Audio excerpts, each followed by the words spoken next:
ازيكم يا حلوين عاملين ايه؟ تعالوا بقى نسيبنا من كبسة إلهام وخلينا في كشري سوسو. تعالوا نشوف بعمله ازاي.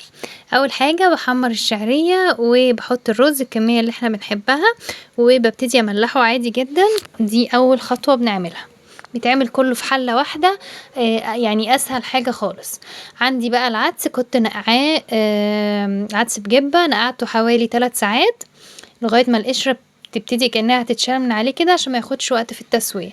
زي ما احنا شايفينه قلبته في الرز كويس، وهبتدي اسقي الرز المية بتاعتي حسب كمية الرز اللي انا حطاها، بس هزود شوية صغيرين عشان هزود مكرونة. زي ما احنا شايفينها بختار المكرونة اللي هي مدورة صغيرة، تقدروا تحطوا المدورة الكبيرة، تحطوا سباكيتي زي ما انتوا عايزين.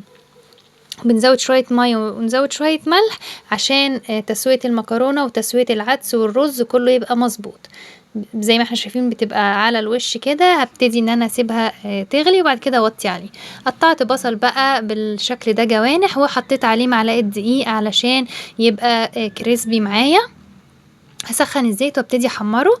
وعندي هنا الصلصة حطيت عليها ملح وفلفل وزعتر وكده جاهزة عندي في طاسة بقى على النار سخنة. ببتدي ان انا احمر البصل فيها زي ما انتوا شايفين، وبطلعه على مصفى، مش بطلعه على مناديل علشان ما يطرش معايا. اهو طلعته على مصفى يتصفى معايا، بجد شكله بيبقى حلو قوي.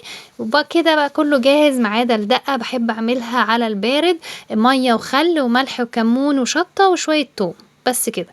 ممكن تقطعوا فيها شوية قطع طماطم كده برضو بتبقى حلوة قوي. اهم حاجة يعني نكتر الخل سنة، ولو بتحبوها مشطشطة برضو تكتروا الشطة بتبقى جميلة قوي. عايزين تعملوها على السخن براحتكم، بس انا بعملها على البارد بتبقى بجد تحفة. بصوا بقى الشطة مع الكمون مع التوم بجد حلوة قوي. لو قولونكم بيتعب قللوا التوم شوية. عندي بقى بصوا بقى احلى طبق كشري، تحفة بجد، حلو قوي، نضيف، معمول في البيت. البصل، الصلصة، المكرونة، العدس، كله نضيف وحلو قوي وسهل وبسيط وكله في حلة واحدة.